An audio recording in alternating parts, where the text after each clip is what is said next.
আসসালামু আলাইকুম ভিউয়ার্স, কেমন আছেন সবাই? আশা করি আল্লাহর রহমতে ভালো আছেন। আমিও ভালো আছি।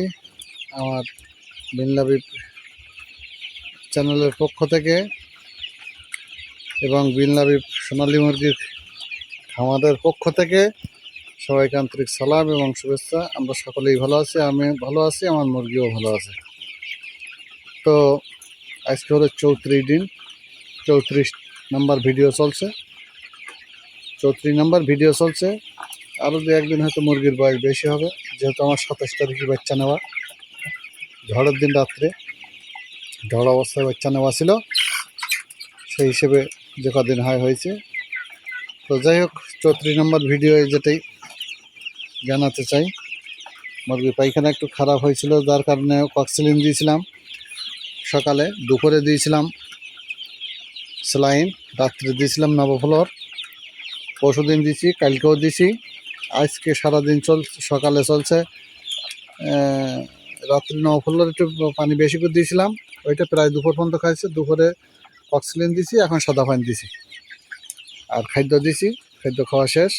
এই দেখেন পট তুলে দিছি, প্রায় সব পটই তুলে দিছি। পট তুলে দিলে ওরা একটু খেলা করতে জায়গা পায়, দৌড়দৌড়ি করতে জায়গা পায়। এই দেখেন পট সব তুলে দিছি। যাই হোক, এই হচ্ছে আজকের ভিডিও।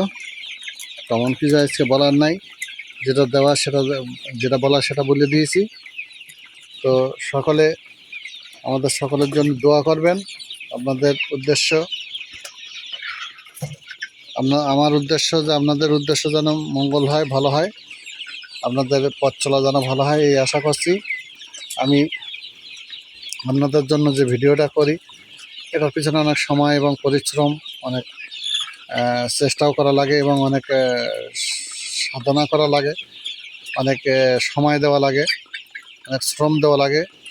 এর সাথে নেটের ব্যাপার স্যাপার আছে, অনেক খরচও হয় টুকটাক, যা খরচ হয় মোটামুটি মাসিক একটা নেট প্রতিনিয়ত রাখা লাগে। তো সব মিলিয়ে এই হচ্ছে বিষয়। তো আপনাদের কাছে অনুরোধ, চ্যানেলটি সাবস্ক্রাইব করে আমাকে সহযোগিতা করবেন, আমার পাশে থাকবেন, কমেন্টে জানাবেন। আশা করি এই ভিডিওগুলো দেখলেই আর নতুন করে তেমন কিছু জানার থাকবে না। তো এই হলো পরিস্থিতি। দেখেন আমার মুরগি ভালো আছে, মুরগি কত বড় হয়েছে। 34 দিনই এভারেজে 500 গ্রাম কভার করেছে সবাই, 500 550 গ্রাম কাছাকাছি চলে গেছে। তো এই ছিল আজকের মতো। সবাই দোয়া করবেন, সাবস্ক্রাইব করে পাশে থাকবেন, এই আশা করে আজকের মতো শেষ করছি। কারণ উঠে 2 দিন ভিডিও অনেক বড় হয়ে গেছে, আজকে একটু ছোটো করে দেই। এই ছিল আজকের পরিস্থিতি। তো সবাই ভালো থাকবেন, সুস্থ থাকবেন, এই কামনা করছি। আল্লাহ হাফেজ।